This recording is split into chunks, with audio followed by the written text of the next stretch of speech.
Hello students, welcome to EPG Pathsala. I am Dr. V. Tirupati, Professor, Food Process Engineering, Department of Food and Agricultural Process Engineering, Tamil Nadu Agriculture University, Coimbatore, Tamil Nadu. Today we will see about the Laboratory Management System module. So, laboratory management system is very important for in any food industries because our food industries, the final product is checked in the lab, and also the raw materials, and any suppliers who supplying the raw material has to adhere this food standards. So, for food safety and quality, this laboratory management system has to be implemented in any food industry for the final quality checking and also for the raw material checking. So, today this laboratory management system involves two things, that is it involves number of components, but major thing is it is the management requirements and the technical requirements. Even though we think that laboratory management system is only related to the quality or the lab where it is tested, the important thing is your management requirements, because the management is responsible for supplying the materials, and not only that, during testing you should have a good equipments for testing, and the equipment should be highly calibrated and it should conform to the latest requirements, and also it have a good standard calibration materials. Okay. Next, the laboratory or technical requirements. So, it should have a highly qualified technical persons should be involved in the laboratory testing, and all the reference material should be available. So, the references are very important, and also it should comply with the what are the standards or the that is important standards available in the market, that to day-to-day standards. So, with these things now we will see about the laboratory management system module. So, in this module we will see about the laboratory management system ISO 17025. So, these are the contents in ISO 17025 implemented in 2005. So, one is the scope, normative references, terms and definitions, management requirements and technical requirements. So, the scope is specific requirements applicable to testing or calibration laboratories. Notes given in the standards are for guidance and do not contain requirements. Standard is meant for use by laboratories, customers, accreditation bodies, etc. Compliance with the regulatory and safety requirements are not covered by the standard. Compliance with this standard ensures compliance with ISO 9001 given in 2000. So, normative references are necessary because this standard is based on the normative references of ISO 9001 2000, that is quality management system, then ISO IEC guide to general terms and their definitions concerning standardization, and also VIM, which is nothing but international vocabulary of basic and general terms in metrology. So, as I said, the two things are very important, that is management requirements and technical requirements. In management requirements, so we have different categories, that is about 15 categories, that is organization, management system, document control, review of requests, tenders and contracts, subcontracting of test and calibrations, purchasing services and supplies, service to customers, complaints, control of non-conforming testing calibration, improvement, corrective actions, preventive actions, control of records, internal audits, and finally management reviews. So, about the organization. So, a laboratory or organization shall be an entity that can be held legally responsible. So, they are legally responsible whatever they do. Laboratory to carry out activities to meet the requirements of the standards, customers, regulatory authorities and organizations providing recognition. A management system to cover permanent, temporary and mobile facilities. If laboratory is a part of organization like big organizations having different activities other than this, responsibility of key personnel should be defined. Also, the laboratory should have managerial and technical person, policies and procedures to ensure personnel are free from undue pressures. So, these policies and pressure to ensure protection of customers' confidential information if it is required, and also these policies and procedures to avoid involvement in any activities that would diminish confidence, defined management structure, defined authority and responsibility, and interrelationship of personnel, also adequate supervision of testing calibration staff, technical management, appointment of quality manager, deputies for key management personnel. So, a management system should establish, maintain and implement quality system appropriate to the scope of activities, and also a management system policies and objectives shall be defined in quality manual.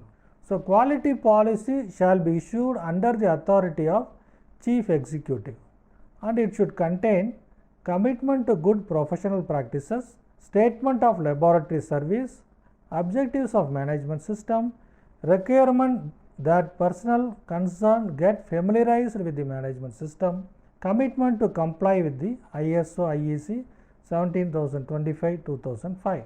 Quality manual shall include or refer to the supporting procedures and outline structure of management system, should define responsibility and authority of the technical management and quality manager.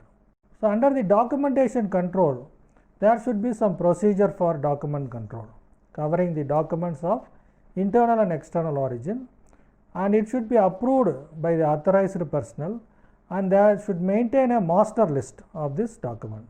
Also, the procedure should ensure that availability of authorized appropriate documents, periodic review is necessary and revision if as and when it is required. If there is any obsolete, it should be removed, or invalid documents, it should be removed. Suitable identification of the obsolete document retained for knowledge or legal purposes. Unique identification, for example, the document should have a date, revision status, page number and number pages. Document changes, approval of changes by the same agency as original issue or authorized otherwise. So, if there is any change in document, identification of changes either on the document or on attachments. If you do any manual corrections, it is permitted, but it should be defined in the document. If the documents are maintained on computer, memory define the controls. Coming to review of requests, tenders and contracts. Establish and maintain document procedure for review requests, tenders and contracts for testing calibration. So, this procedure will cover ensure that requirements are adequately defined, document and understood, and your laboratory has the capability and resources to meet the requirements, selection of appropriate test or calibration method, resolution of differences between contract and tender if any, maintenance of record review, review also to cover subcontracted work, customer to be informed if there is any deviation, amendments can be done to a contract and it should be reviewed and communicated. Subcontracting of test and calibration. So, if a lab is not able to do certain work, it can go for subcontracting of test and also calibration outside. If laboratory subcontracts the work, this shall be done on suitable subcontractors, satisfying your requirements of the standard. Information to the customer should be given that it is subcontracted has been done, and this laboratory will be responsible for even the subcontracts work, and you have to maintain a register of subcontractors. Purchasing services and supplies. So, procedure for selection and purchasing of service and supply that affect the quality test calibration should be there. Use of purchased material only after inspection or verification by an authorized person. Review and approval of the purchase document has been done before release. Evaluation of suppliers and maintenance of the record has to be done for critical materials. Coming to service to the customer. Laboratory shall afford customer cooperation to clarify customer's request and monitor performance of laboratory in relation to work performed and protect the confidentiality of other customers. If there is any complaints, there should be a procedure for resolution of complaints from the customers and other parties, and these complaints should be maintained. So, record should be there regarding these complaints. Coming to control of non-conforming testing or calibration. So, when there is a non-conforming testing or calibration, procedure for dealing with non-conforming testing or calibration should be there. This procedure should ensure authority for management of non-conforming work to be defined, evaluation of non-conforming work, notification to the customers if required, defined responsibility for resumption of work. In case of possibility of reoccurrence, initiation of the suitable corrective action has to be done. Coming to improvement, the laboratory shall continuously improve the effectiveness of its management system through the use of quality policy, quality objectives, audit results, analysis of data, corrective and preventive actions, and management review. So, what is corrective action? So, procedure for implementing corrective action should be there. What is the cause analysis? What is the root cause has to be done. Selection and implementation of corrective action has to be done. Document and implement any changes as a result of corrective action. What is the effect of corrective action? Monitoring the corrective action. Of course, additional audits has to be done wherever needed. Prevention is better than corrective actions. Identification and implementation of preventive action can be done. Procedure for preventive action shall include initiation and control. Coming to the control of records, general procedure for quality and technical records like identification, collection, indexing, access filling, storage, maintenance and disposal has to be there, and your record should be legible. Security of the record should be there. Procedure for protection and backup is also necessary. Technical reports, records of original observation, derived data and personnel responsible for checking should be there. Observations, data and conclusions shall be made when they are made. When mistakes occur, the changes are entered after crossing the original observation, and you should not erase. You should only cross and rewrite the changes that are made in the reports. During internal audits, it has to be done as per predetermined schedule and procedure. All elements of management system shall be covered. Quality manager should ensure conducting audits. Audit should be done by qualified and trained persons only. If possible, independent of the area can be audited. At least once in a year has to be audited. Timely corrective actions and notification to the customer has to be given if required. Records of internal audit should be maintained. Follow-up of audit to verify effectiveness of the corrective action has to be done. Coming to management reviews, predetermined procedure and schedule for management review should be there. This review should cover suitability of policies and procedures. Report from management and supervisors should be considered. What is the outcome of internal audit? Already internal audit has been done. So, what is the outcome of internal audit? What corrective actions and preventive action has been done? Assessment of external agencies, what it has been done? Inter-laboratory comparisons, proficiency testing. So, we can compare with the other laboratories also for our competence. Change in volume and type of work, customer feedback and complaints. Coming to very important thing is technical requirements in the laboratory management system. So, technical requirements has 10 components, that is general, personnel, accommodation and environmental conditions, test and calibration methods and method validation, equipment, measurement traceability, sampling, handling of test and calibration items, assuring quality of test and calibration results, reporting the results. General, factors affecting calibration or test result shall be taken into account while developing procedures, selection of equipments and training of a personnel. Coming to personnel, personnel performing specific tasks shall be qualified on the basis of their education, training, experience and skills. Policy and procedure for identifying training needs and providing training. Ensure that contracted personnel work in accordance with our laboratory management system. Maintenance of job description of technical, managerial and key personnel should be there. Authorization for sampling, testing or calibration. Issue of certificates, interpretation, opinions, operation of particular equipment should be there. Maintenance of records of qualification, training and skilled persons should be done.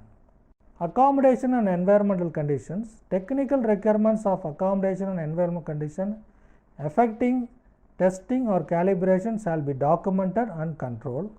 Should monitor, control and record environmental condition.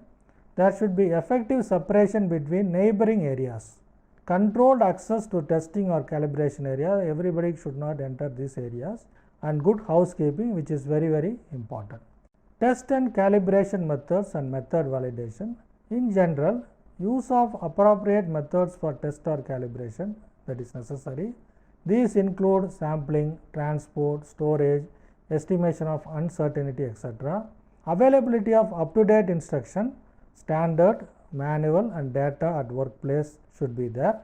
Selection of methods, use of published methods or procedures can be used, and use of validated laboratory developed methods also can be implemented. Information to customer when customer suggested method is inappropriate. Laboratory development method, under this, plan for development of test calibration methods, assignment of activity to qualified persons should be given, updating of plan as the development proceeds. Under non-standard methods, use of non-standard method is subjected to agreement by the customer. If the customer agrees, then only we go for the non-standard methods. So, validation of such methods should be done before it is adopted. So, how to validate? Validation is a confirmation by examination and provision of objective evidence for suitability. Validation of non-standard laboratory developed methods, maintenance of records of validation should be done. Range and accuracy obtainable from validation method to suit customers' needs. So, estimation of uncertainty of measurement. Suppose there is an uncertainty of measurement. So, there should be a procedure for estimation of uncertainty of measurement in all calibration. Procedure for estimation of uncertainty in testing to extent possible using statistical method can be done. Consideration to all components in uncertainty estimation has to be carried out. Control of data. Check on the calculation and data transfer. Suitable controls when data is acquired and processed through computers or automated equipments. So, equipments which is very important in laboratory management system. So, there should be a necessary equipment should be available, and also nowadays software should be suitable for required accuracy. Then calibration program should be established, operated by an authorized person using the day-to-day instructions. Unique identification for each item of equipment. We should maintain a record of the equipment. Also, there should be procedure for safe handling, transport, storage use and planned maintenance. Also, removal from service subjected to overloading, mishandling, use of such equipment only after checking or calibration after repair. Indication of calibration status on the equipment should be there. When an equipment goes outside the control of the laboratory, checking calibration validity before reuse. Intermediate check also can be done as per the defined procedures. Procedure to ensure application of correction factors whenever needed. Safeguarding equipment against unintentional adjustments. Measurement traceability, which is also very important. In general, a calibration of equipment before use is a must, and there should be a program of calibration. Specific requirements: calibration traceable to international systems of units, SI units. Where there is no possibility of use of SI units, establishment of measurement traceability through use of certified materials and specific method. Some inter-laboratory comparison also can be done. Some reference standard and materials. These are very important. References are very important. Reference standards are program for calibration of reference standards. Use only for calibration. Calibration before and after adjustments if any. Reference material traceable to SI units wherever possible. Intermediate checks as per defined procedures and schedule. Procedures for safe handling of reference material, reference standard should be adopted. Sampling. So, samples are given to any food industries. The sampling plan procedure for sampling where needed should be there. This shall be based on the appropriate statistical technique where possible, whether you need 2, 3 samples or 4 samples. Where customer wants deviation to the procedure necessary detail shall be included in all documents related to testing or calibration. Procedures for recording relevant data on the sampling carried out should be there. Coming to handling of test and calibration items, there should be procedure for transportation, receipt, handling, protection, storage, retention and disposal of items received for testing or calibration. A system or procedure for identification of test or calibration items should be there. Recording abnormalities of items, if any, and consultation with the customer for necessary further instruction or action, and procedure for avoiding deterioration during handling, storage and preparation.